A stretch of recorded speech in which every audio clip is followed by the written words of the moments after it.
Good morning students.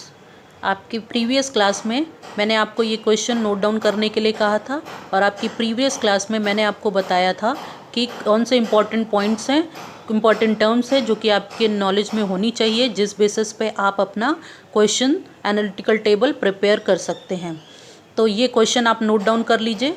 A company took a lease of colliery on 1st April 2017 at a minimum rent of rupees 20,000, merging into a royalty of rupees 2 per ton with power to recoup short working over the first 3 years of the lease.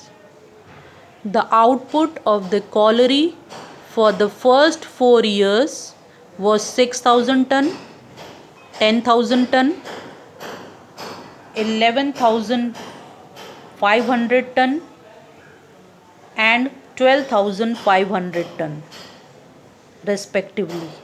ये आपका question है। इस question में केवल अभी हम आपको analytical table बताएंगे कि वो कैसे प्रिपेयर करना है। उसके बाद आपके फर्दर, अभी तो हमने आपको बताया जो पावर है इसमें क्वेश्चंस में क्या क्या चीज़ें आपको मेनली नोट करने की चीज़ें हैं, जैसे रिक्यूपमेंट पावर। ये रिक्यूपमेंट पावर देखिए, रिक्यूपमेंट पावर है आपका फर्स्ट 3 ईयर्स का, फर्स्ट 3 ईयर्स का रिक्यूपमेंट पावर है। ये आपको कहाँ से मिला? इसी क्वेश्चन में, इस क्वेश्चन में ये चीज़ मेंशन है। ये देखिए, with power to recoup short working over the first 3 years of the lease. जब 10 to 12 ईयर्स के लिए जब एग्रीमेंट लिया जाता है, तो मैंने पहले ही बता कि रॉयल्टी एग्रीमेंट प्रिपेयर होती है। तो आपका जो ये क्वेश्चन प्रिपेयर किया गया उसी रॉयल्टी एग्रीमेंट के बेसिस पे प्रिपेयर होता है। तो देखिए, आपको इसमें पावर कहाँ से मिला? पावर टू रिक्यूप, यहाँ पे दिया हुआ है clearly, short working over the first 3 years of the lease. यहाँ से आपको पावर मिल गया। तो रिक्यूपमेंट पावर आपके सामने क्लियर है। मैंने पहले ही कहा था जो शॉर्ट वर्किंग होती है उसको रिक्यूप करने के लिए लैंडलॉर्ड को पावर दिया जाता है। तो 4 टाइप्स के आपको बताए थे, जिसमें पहला ये टाइप है फर्स्ट 3 ईयर्स। जो फर्स्ट फ्यू ईयर्स का था, इनिशियल ईयर्स का था, उस इनिशियल ईयर्स में आपको फर्स्ट 3 ईयर्स का ये शो कर रहा है। नेक्स्ट आपका आता है minimum rent. Minimum rent amount इसमें दी हुई है ₹20,000 पर एनम। ये जब भी होता है ईयर वाइज का होता है। मिनिमम रेंट आपका ₹20,000 पर एनम है। ये आपको कहाँ से मिला? देखिए, यहाँ पे कॉलरी कंपनी आपके 1 अप्रैल 2017 at a minimum rent amount दिया हुआ है 20,000 का। तो ये 20,000 आपको यहाँ से आपने कलेक्ट कर लिया, ये information. Minimum rent is ₹20,000 per annum. दूसरा आपका आता है रॉयल्टी रेट। जैसे मैंने पहले ही कहा कि रेंट आपकी फिक्स होती है, बट रॉयल्टी रेट पे डिपेंड करता है। तो रॉयल्टी रेट आपकी दी हुई है ₹2 पर टन। ये देखिए, मर्जिंग इनटू अ रॉयल्टी, ये रॉयल्टी दी हुई है ₹2 पर टन। ₹2 पर टन की रॉयल्टी है। ये आपका रॉयल्टी रेट है।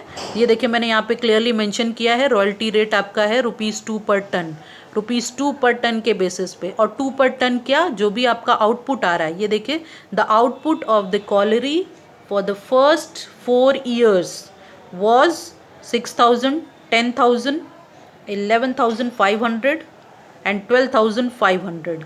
ये आपके 4 ईयर्स के आउटपुट दिए गए हैं कि जब कॉलरी आपकी 1 अप्रैल 2017 को लीज पे ली गई, उसके बाद से उनका जो स्टार्ट हुआ है, तो उस ईयर में उनको हुआ 6,000 टन का, 10,000 टन का, देन नेक्स्ट ईयर में 11,500 टन, देन 12,500 टन। अब आपको इस इंफॉर्मेशन के बेसिस पे एनालिटिकल टेबल बनाना है। तो अब आप एनालिटिकल टेबल कैसे बनाएंगे? ये देखिए, ये मैंने पहले ही आपको एक बना करके शो किया हुआ है एनालिटिकल टेबल।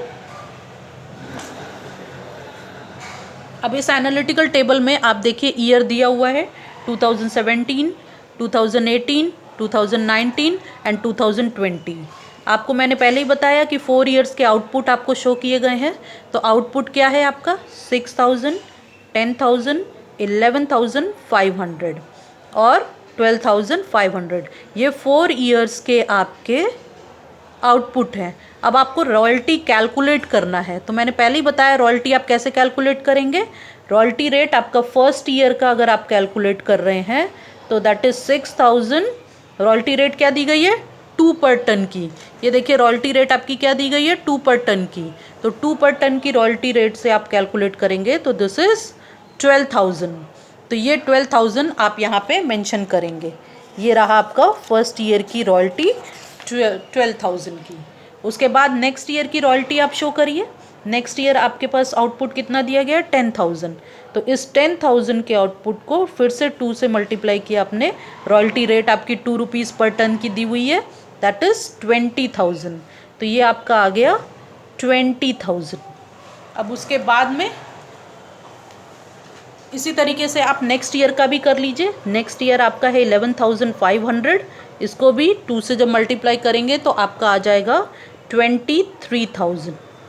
ये आ गया आपका 23,000। फिर 12,500 को आपने किया 2 से, ये आ जाएगा आपका 25,000। ये हो गया आपका 25,000। क्लियर? ये आपकी रॉयल्टी रेट क्लियर हो गई। रॉयल्टी आप कैसे कैलकुलेट करेंगे, रॉयल्टी कैलकुलेट करने के बाद देखिए 6,000 इंटू 2 12,000 फर्स्ट ईयर की रॉयल्टी आ गई।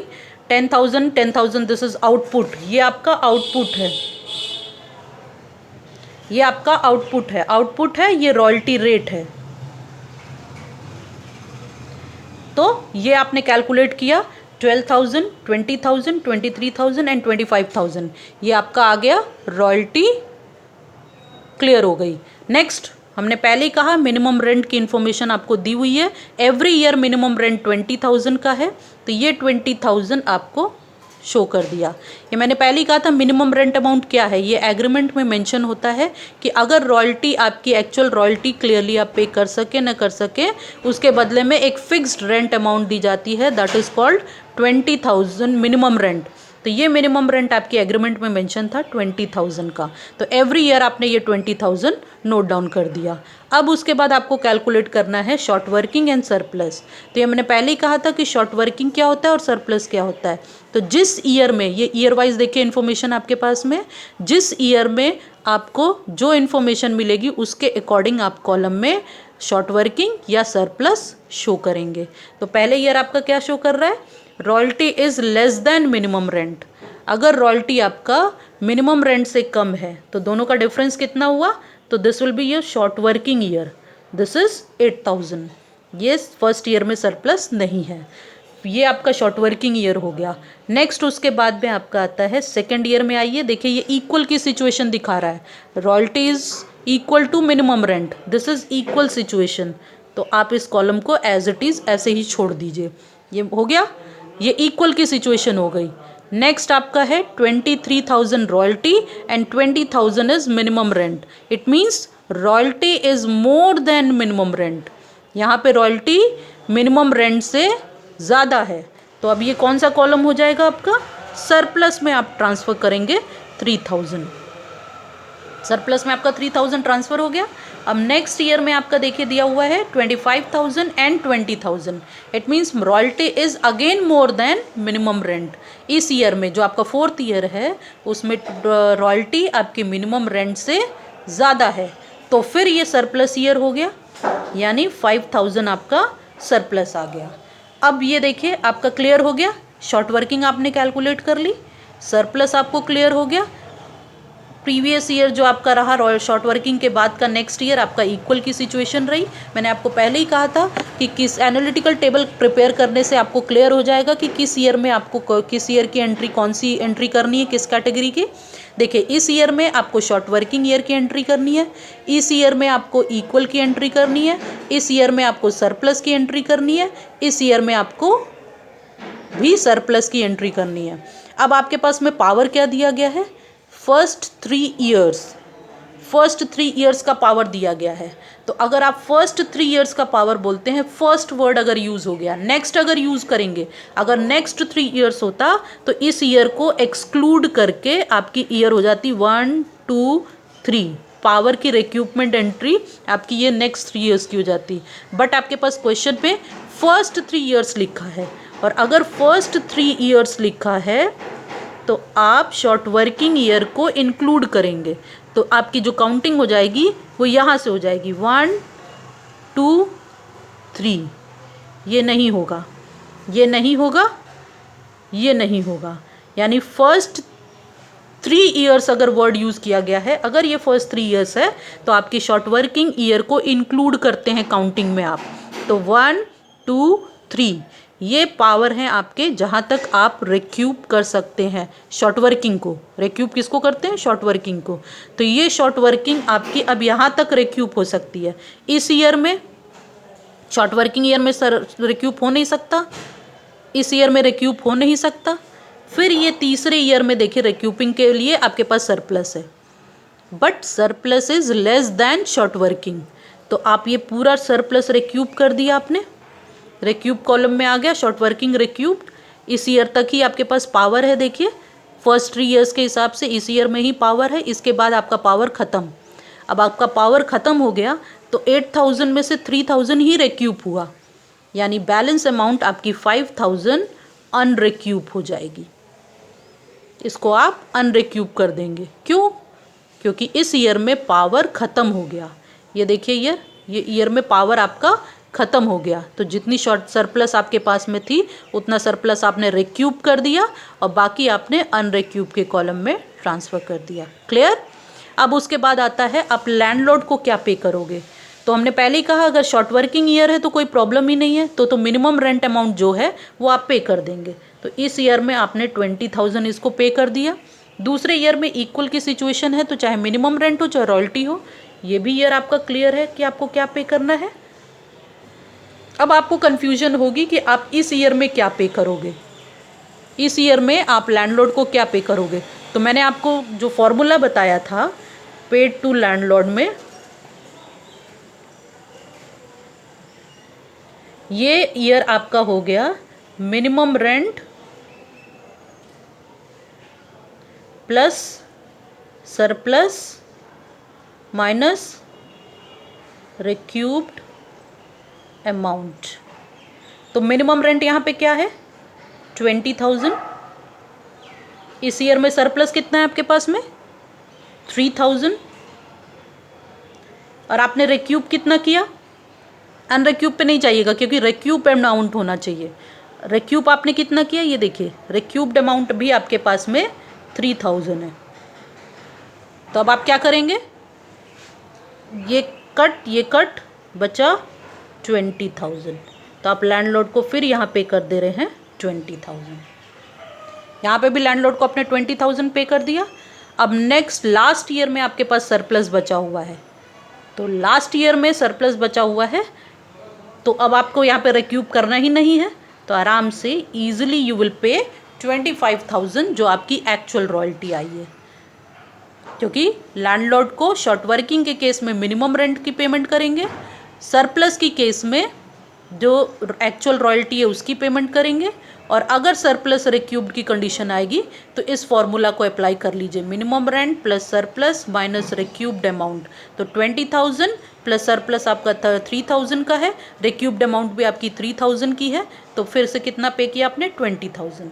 तो आपने 20,000 यहाँ पे कर दिया। तो ये आपका लैंडलॉर्ड को पेमेंट अमाउंट है। क्लियर हुआ?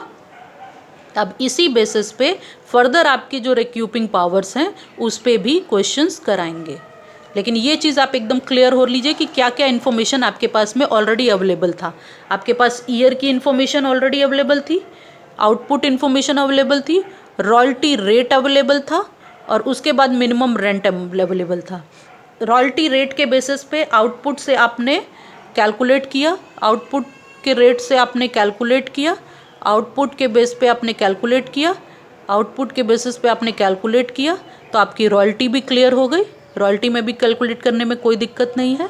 फिर उसके बाद जब आपका मिनिमम रेंट और रॉयल्टी क्लियर है तो उस बेसिस पे देखिए आपने कैलकुलेट किया, दोनों में डिफरेंस है, और यहाँ पे रॉयल्टी आपकी कम है, तो रॉयल्टी कम होने की वजह से आपका ये शॉर्ट वर्किंग ईयर हो गया। शॉर्ट वर्किंग ईयर, बाकी कॉलम में आपके कुछ भी नहीं है, सरप्लस के कॉलम में कुछ भी अमाउंट नहीं। फिर आपका आता है इक्वल की सिचुएशन। इस इक्वल की सिचुएशन में देखिए न शॉर्ट वर्किंग है ना सरप्लस है।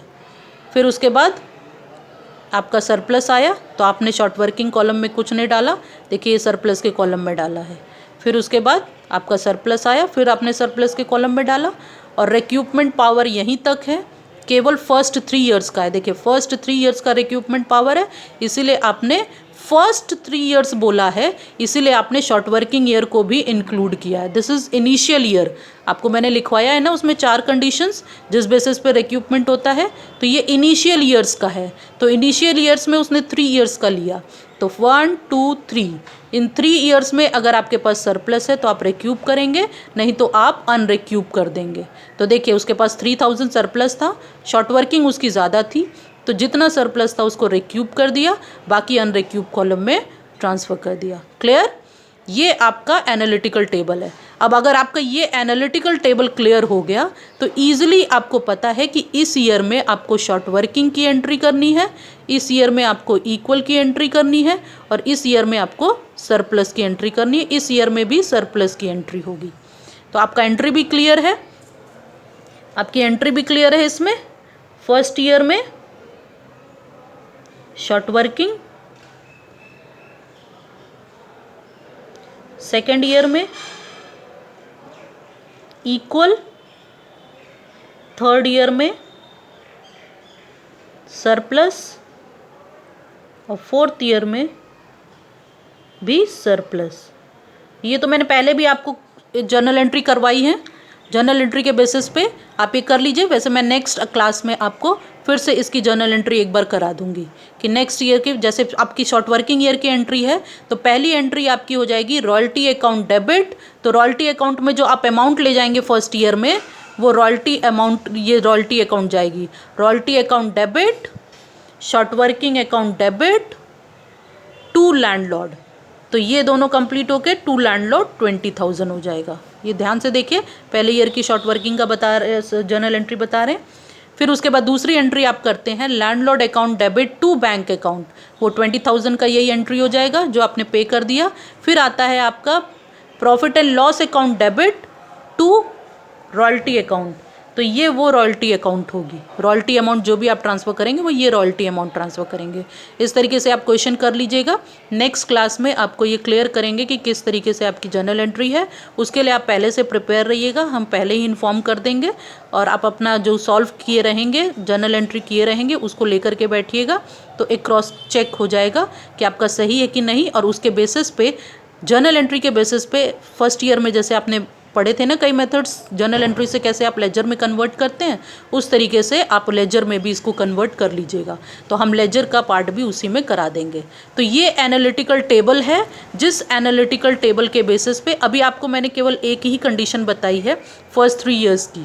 तो साइड बाय साइड जैसे जैसे क्वेश्चन कराते जाएंगे आपको और भी चीज़ें क्लियर करते जाएंगे कि कैसे आपको करना है। तो ये एनालिटिकल टेबल आपको क्लियर हो जाएगा, और अब आपको कोई कन्फ्यूजन एनालिटिकल टेबल प्रिपेयर करने में नहीं आनी चाहिए, और इसी बेसिस पे आपका पूरा रॉयल्टी का क्वेश्चन सॉल्व होगा। ये अगर आपका क्लियर है, ये आपको अगर क्लियरली समझ में आ जाता है, तो आप जर्नल एंट्री भी कर सकते हैं, क्योंकि मैंने इसमें भी बता दिया जर्नल एंट्री किस कंडीशन में क्या, कौन सी जर्नल एंट्री करनी है। जर्नल एंट्री भी आपकी ईजी है इसमें, तो ये जर्नल एंट्री कर लीजिएगा, और उसके बाद आप इसी के बेसिस पे लेजर भी प्रिपेयर कर लेंगे। क्लियर? और नेक्स्ट आपको मैंने पहले ही बताया कि एक असाइनमेंट कॉपी आप बनाइए। असाइनमेंट कॉपी में ये जितना भी मैंने आपको इम्पॉर्टेंट टर्म्स बताया वो, प्लस उसके बाद difference between rent and royalty, royalty क्या है, ये सारा साइड में आप असाइनमेंट कॉपी में अपना थ्योरेटिकल भी प्रिपेयर कर लीजिए, क्योंकि वो साइड बाय साइड आपका प्रिपेयर होता जाएगा थ्योरेटिकल भी। तो जैसे जैसे चैप्टर कराते जाएंगे वैसे वैसे आपका हम वो भी बताते जाएंगे कि क्या क्या थियरी भी आपको इसमें प्रिपेयर करनी है। सो मेरे ख्याल से आपको ये क्लियर होगा analytical table. Good day for next class.